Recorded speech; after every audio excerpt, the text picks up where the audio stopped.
যে আগতে ভাগৱত ফল আছিল শুকমুখে যেতিয়া ভূমিত পৰিল তেতিয়া ৰস হৈ গ'ল গতিকে এই ৰসত চতুৰ যিসকল আছে তেওঁলোকে যিমান পাৰে যাক যেনেকুৱা লাগে ৰস লৈ লওক আৰু লৈ লওক যাক যেনেকুৱা লাগে সেইকাৰণে ভাগৱত পঢ়ি থকা সময়ত মাজত কেতিয়াও চাহ দিব নালাগে কেতিয়াও তামোল খোৱা চাহ খোৱা বা কিবা বেলেগ বেলেগ বস্তু খোৱা চিন্তাও কৰিব নালাগে কিয় শুকমুনিয়ে যেতিয়া পৰীক্ষিত ভাগৱত কৈ আছিলে একো নোখোৱাকৈ ভাগৱত শুনি আছিলে আমি কি 2 ঘণ্টা 2.5 ঘণ্টা বা 1.5 ঘণ্টা এটা বহো আমি কি একো নোখোৱাকৈ শুনিব নোৱাৰো গতিকে সেইকাৰণে ভাগৱত পঢ়ি থকাৰ মাজত যদি চাহ তামোলৰ যোগান ধৰে কোনোবাই তেতিয়াহ'লে এইবিলাক খাবলৈ অহা হ'ব একেবাৰে মই ঘৰৰ বুলি কৈ দিছো ওচৰৰ বুলি যে আমি যদি চাহ তামোলত যদি আমি বহুত ব্যস্ত হৈ থাকো তেতিয়াহ'লে কিন্তু ইয়াত কেৱল খোৱাহে হ'ব ইয়াৰ পৰা লৈ যোৱা নহ'ব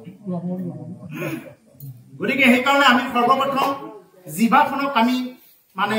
লেকাম লগাব লাগে যে হে জিভা জানো তই ৰসৰ সাধক মহাপুৰুষে গালি পাৰিছে জিভা যে হে জিভা জানো তই ৰসৰ সাধক কেনে নবলখ তই ৰামবাণী তই আমাক নিৰ্দয় বুলি এই বুলি কৈছে যে কিয় আমাক ইমান নিৰ্দয় বুলি হে জিভা তই এবাৰ ৰাম বুলি কোৱা নাই এবাৰ কৃষ্ণ বুলি কোৱা তই কাৰ ঘৰৰ পাল্লাত আহোঁতে কোনে ভালকে চাহ খোৱালে কোনে কাতকৈ বেছি ভালকে চাহ খোৱালে আমাৰ জিভাখনৰ ধৰ্ম হ'ল এইটো কিন্তু আমি কি কৰিব লাগে সেইবিলাকত বাদ দি কি কৰিব লাগে কেৱল ৰসত চতুৰ হিচাপত আমি যাতে কৃষ্ণ কথা প্ৰাণ ভৰি ঘূৰি যাব পাৰো হে প্ৰভুসকল এতিয়া বসুমতীয়ে ভগৱন্ত পুৰুষক স্তুতি কৰি আছে প্ৰণামো পৰমানন্দ জগত কাৰণ প্ৰভু প্ৰণামো পংকজ মালাধাৰ খুব ডাঙৰ স্তুতি কৰিছে পৰমানন্দ তেওঁ সদায় পৰম আনন্দত থাকে প্ৰভু ভগৱন্ত মোৰ বুলি কৈছো আপোনালোকে সবে মোৰ বুলি ভাবিব মোৰ ভগৱান কেতিয়াও দুখত নাথাকে কষ্টত নাথাকে মোৰ ভগৱান ঈশ্বৰ কৃষ্ণ সদায় আনন্দত থাকে আৰু মোৰ ঈশ্বৰ অৰ্থাৎ আমাৰ সবৰে ঈশ্বৰ তেওঁ খুব আনন্দত থাকে কাৰণে মানুহে কি বিচাৰে মানুহে সদায় আনন্দটো বিচাৰে কিছুমানে আনন্দটো বিচাৰি ক'ত যায় কিছুমানে বিভিন্ন প্ৰকাৰৰ পাৰ্টি কৰিব যায় আনন্দ বিচাৰি কিছুমানে পাখা খেলিব যায় জুৱা খেলিব যায় কিছুমানে এনে ঘুমাই থাকিও তেনেকুৱাকে আনন্দ পাম বুলি ভাবে বিভিন্ন জনে কাৰণ কিয় তেওঁলোকে তাৰ মাজত আনন্দ লবৰ কাৰণে যায় কিন্তু আনন্দটো ক'ত পাম যে আমাক ভাগৱতে দিয়া সিদ্ধান্ত অনুসৰি আমি যদি এই ভাগৱতৰ ওচৰত ভকতৰ সংগত যদি আহো ইয়াৰ সমান আনন্দ আৰু আপোনাক কোনেও দিব নোৱাৰে গতিকে আমি ভগৱন্তৰ যেহেতু সন্তান সেইকাৰণে আমি কি কৰিব লগা হয় আমিও এনেকুৱাকে আনন্দ বস্তুবিলাক বিচাৰি ফুৰো কি বস্তুত আমি আনন্দ পাওঁ সেইটো বিচাৰি ফুৰো আৰু বিচাৰি ফুৰোতে যে যিসকলে অন্যায় অনীতি দুৰ্নীতি এইবিলাকত গৈছে তেনেকুৱাকৈ আনন্দ লৈ আছে তেওঁলোক অসত্য পথত চলাৰ কাৰণত তেওঁলোকৰ সেই আনন্দ প্ৰাপ্তিটো ফলপ্ৰসূ নহ'ব কিন্তু আমাৰ ফলপ্ৰসূ হ'ব কেনেদৰে যে আমি সাধু ভকতৰ সংগত আহি কৃষ্ণ কথা শুনি আমি কি ল'ব বিচাৰিছো আনন্দ ল'ব বিচাৰিছো গতিকে সেইকাৰণে আমাৰ আনন্দটো ইয়াত আমাৰ কি হ'ব স্থায়ী হ'ব আৰু তেওঁলোকৰ হ'ব অস্থায়ী ল'ব নজনাৰ কাৰণত এইবিলাক কথা নজনাৰ কাৰণত মানুহে নাখাবলগীয়া বিলাক খাইছে নাযাবলগীয়া ঠাইবিলাকত গৈছে এইবিলাক নজনাৰ কাৰণত মানুহৰ তেনেকুৱা হৈছে গতিকে হে পৰমানন্দ প্ৰভু ভগৱন্ত জগতৰ কাৰণ বুলি কৈছে জগতৰ কাৰণ তেওঁই হ'ল হৰ্তা কৰ্তা বিধাতা ঈশ্বৰ কৃষ্ণ জগতৰ কাৰণ তেওঁৰ প্ৰায় সমস্ত সৃষ্টি স্থিতি আপুনি মই আনকি পশু পক্ষী তৃণ সববিলাক তেওঁৰ আমি তেওঁৰ পৰা সৃষ্টি আৰু এই ব্ৰহ্মাণ্ডখনো তেওঁৰ পৰাই সৃষ্টি অকল আমাৰ পৃথিৱীখন বা আমাৰ এইখিনি ব্ৰহ্মাণ্ড নহয় এনেকুৱাকে অনেক তাৰকাৰাজ্য হাতীপতি লগ লাগি কি হৈছে আমাৰ বিশ্ব ব্ৰহ্মাণ্ড গঠিত হে গোবিন্দ গোবিন্দ গোবিন্দ গোবিন্দ গোবিন্দ ৰাম মুৰাৰী অনন্ত কোটি ব্ৰহ্মাণ্ডৰ হৰি অধিকাৰী তাই নহয় প্ৰসংগ কৰিলে যায় যে অনন্ত কোটি ব্ৰহ্মাণ্ডৰ হৰি অধিকাৰী যে ব্ৰহ্মাণ্ড এখন নহয় প্ৰভুসকল ব্ৰহ্মাণ্ড বহুত আছে অনন্ত কোটি কোটি ব্ৰহ্মাণ্ড আছে আমাৰ যেনেকুৱাকে গাত নোম থাকে গাত যিমান কেইডাল নোম আছে ভগৱন্ত পুৰুষৰ কিমান কেইডাল নোমত কিমান কেইখন ব্ৰহ্মাণ্ড আছে বুজি পাইছে নহয় যে তেওঁৰ ইচ্ছা গ'ল এখন ব্ৰহ্মাণ্ডক তেওঁ নাশ কৰি দিলে আকৌ ইচ্ছা গ'ল আকৌ এখনক নাশ কৰি দিলে আপুনি মই কল্পনা কৰি ঢুকি পোৱাৰ অতীত গতিকে ভগৱন্ত পুৰুষৰ এইটোৱে জানিব যে তেওঁ এনেকুৱা মায়াৰে লীলা খেলা কৰি আছে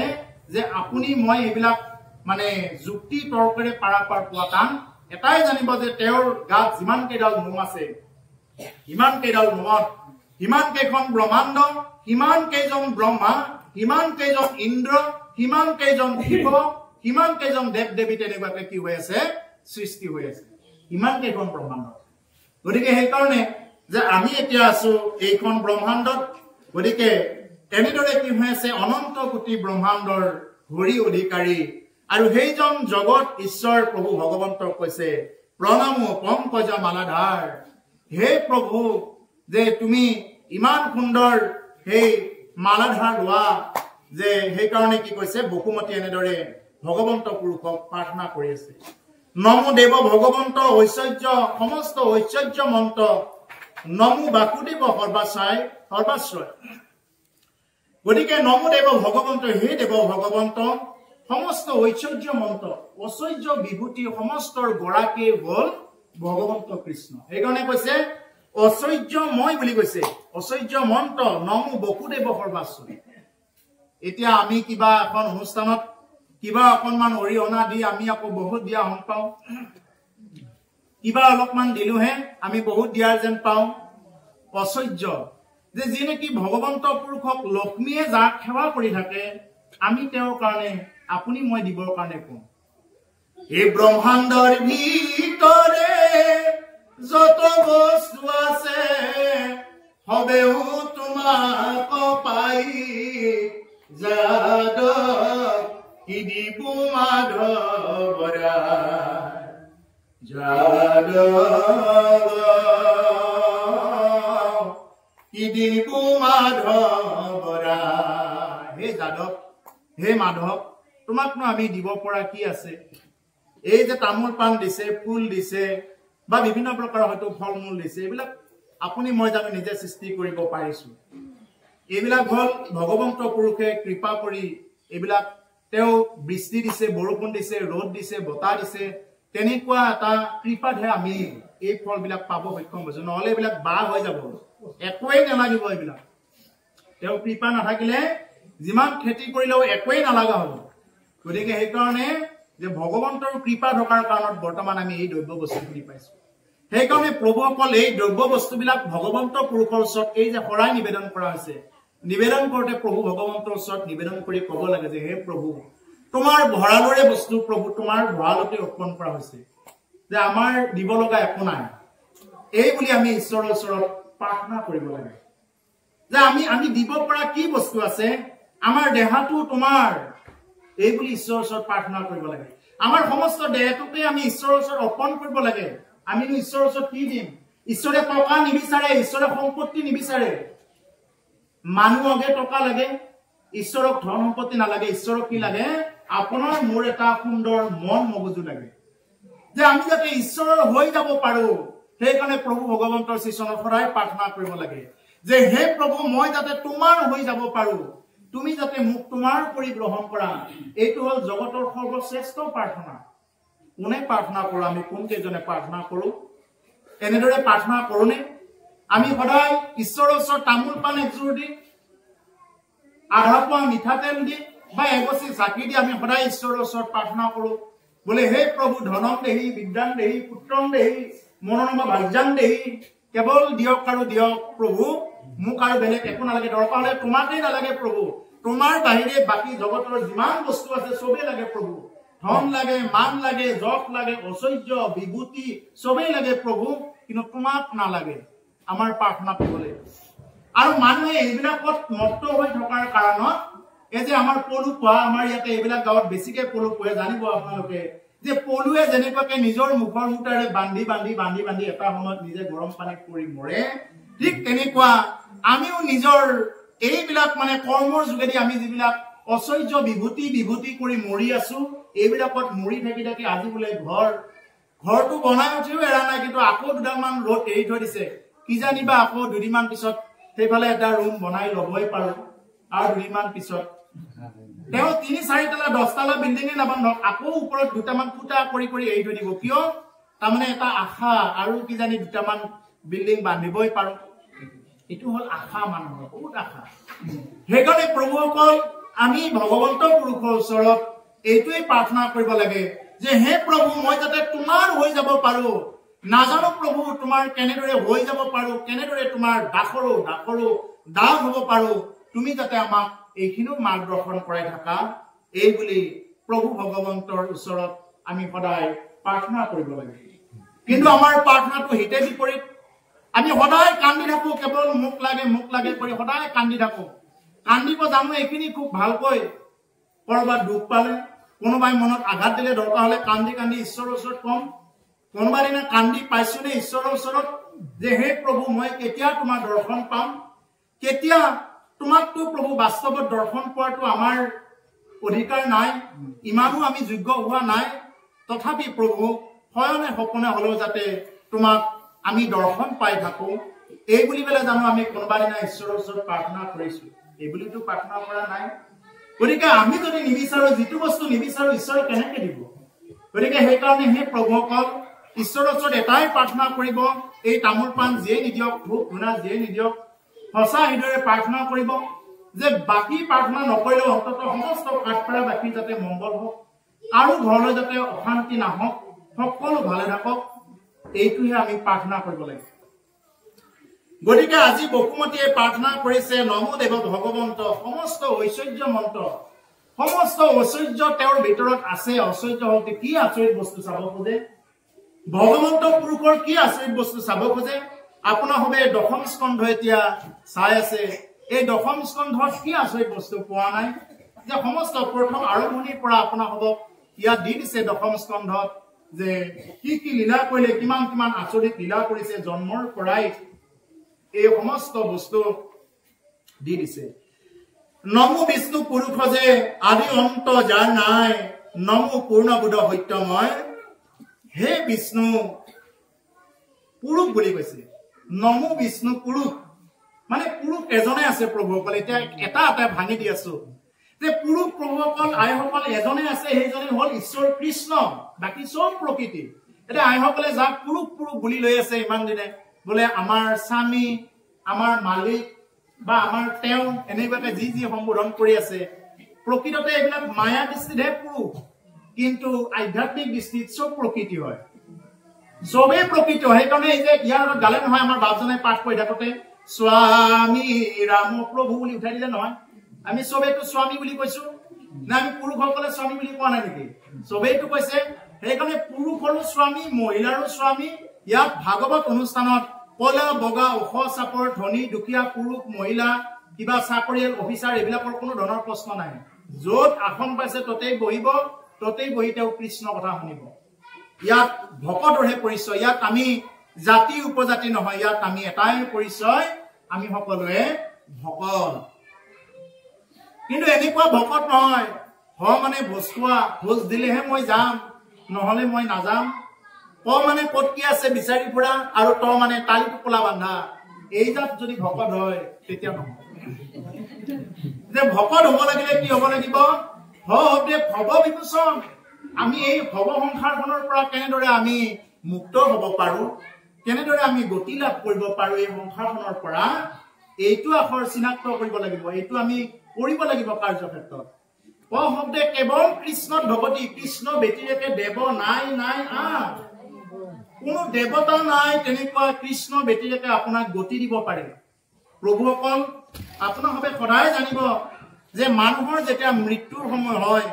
তেতিয়া কি বুলি কয় কোনোবাই কয় নেকি বোলে আপুনি অমুকটো স্মৰণ কৰকচোন বুলি কয় নেকি বোলে আপুনি অমুক বুলি কওক কয়নে তেনেকুৱা দেৱ দেৱী বিলাকৰ দেৱতা বিলাকৰ নাম কয়নে নকয় কেৱল কি কয় এই গীতাখন পঢ়াই দিয়কচোন বুলি কয় বা কৃষ্ণ বুলি কওকচোন হে আই এবাৰ কৃষ্ণ বুলি কোৱাচোন হে পিতা এবাৰ কৃষ্ণ বুলি কোৱাচোন বুলি এইটো কয় নে বেলেগ কিবা কয় সেইকাৰণে মহাপুৰুষে কৈছে এই তপজপ তীৰ্থগত যোগ যাগ যজ্ঞ দান আকনো মৰে মৃত্যু বেলা ও মৰম তাজনক বেঢ়ি বোলে হবে ৰাম বোলা ও হেন নাম এটিখন হেলা তুমি যিমানেই তপ নকৰা কিয় যিমানেই যজ্ঞ নকৰা কিয় যিমানেই তুমি যি নকৰা কিন্তু মৰম তাজনক বেৰিয়ে সকলোৱে কব হে আই এবাৰ কৃষ্ণ বুলি কোৱা নাই এবাৰ ৰাম বুলি কোৱা গতিকে ৰাম কৃষ্ণ বুলি নোকোৱাকৈ আপোনালোকে লক্ষ্য কৰিব কোনজন মানুহ ভালকে মৰিছে লক্ষ্য কৰিব ৰাম কৃষ্ণ বুলি নোকোৱাকৈ বহুত কষ্ট খাই মৰিব লগা হয় প্ৰেক্টিকেল বাস্তৱভাৱে কৈছো ব্যক্তিগতকে অনেক উদাহৰণ দিব পাৰিম সামাজিকভাৱে এইবিলাক উদাহৰণ দিয়া নাযায় ৰাম কৃষ্ণ নবলাকৈ মুখত নাহাকৈ কেতিয়াও মানুহৰ সৎগতি হ'ব নোৱাৰে নোৱাৰে নোৱাৰে তুমি কৃষ্ণ বুলিবই লাগিব ৰাম বুলিবই লাগিব মাধৱ হৰি যি উচ্চাৰণ কৰে ইয়াত তেনেকুৱা নামৰ এটা নাম বা নাৰায়ণ জগন্নাথ এটা নাম উচ্চাৰণ কৰিব লাগিব যদি নকৰে তেতিয়াহ'লে গতিও নহয় সেইকাৰণে নামেই পৰম ধন গতিকে নাম উচ্চাৰণ কৰিব লাগিব প্ৰভুসকল আমাৰ জীৱবিলাক এতিয়া এই পৃথিৱী মণ্ডলত ইয়াতে আমি ভ্ৰমি আছো তাৰপিছতে আমাৰ ইয়াৰ ওপৰত আমাৰ কিছুমান কি আছে এই লোকৰ পৰা এই পৃথিৱী লোকৰ পৰা আমাৰ ওপৰত কিছুমান স্তৰ আছে ভূ ভুৱ জন তপ মহ সত্য এনেকুৱাকে ব্ৰহ্ম লোকলৈ আমাৰ কিছুমান স্তৰ আছে এই স্তৰবিলাক অতিক্ৰম কৰি যাব লাগিলে কি কৰিব লাগিব ইয়াত কেৱল নাম লাগিব এলাবেচা নহয় আন ধনে কাম নকৰিব ইয়াত এইটো আঙুলি হিচাপ কৰা এইটো আছে হিচাপ কৰি ঠন ঠনাই যে হিচাপ কৰি থাকে এইটো আছে এইটো ধনেৰেহে ইয়াৰ পৰা কৰবাত গলে যাব পাৰি যেনেকুৱাকে ইয়াৰ পৰা যদি আমি মঙ্গলদৈ বা গুৱাহাটী যাব লগা হয় আমি এইটো ধন লাগিব ঠিক তেনেকুৱাকে ইয়াৰ পৰা যদি ব্ৰহ্মলোক পাৰ হৈ যদি বৈকুণ্ঠ ধাম গোলক ধামত যাব লগা হয় তেতিয়াহ'লে কিমান ধন লাগিব চাওক এবাৰ চিন্তা কৰি চাওক সেইকাৰণে সেই বাপ বান্ধৱ ভাই মাতৃ সমস্ত জনা এই ভাগৱতৰ মূল আপুনি যিমানেই শাস্ত্ৰ অধ্যয়ন নকৰক যিমানেই কাহিনী নপঢ়ক যিমানেই বেদ বেদাংগ অধ্যয়ন নকৰক যদি নাম কৰা নাই যদি নাম জপ নকৰে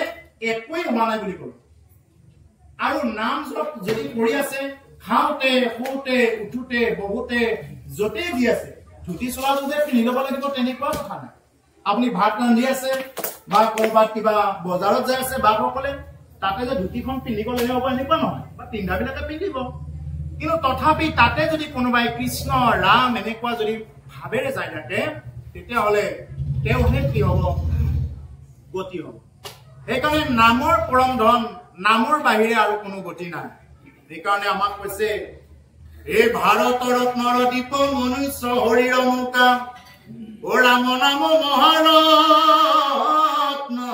কাৰ ও হেনৈ বাণিজ্য পাই যিটো জনে নকৰয় আতকৰে দুখী নাই মানে যে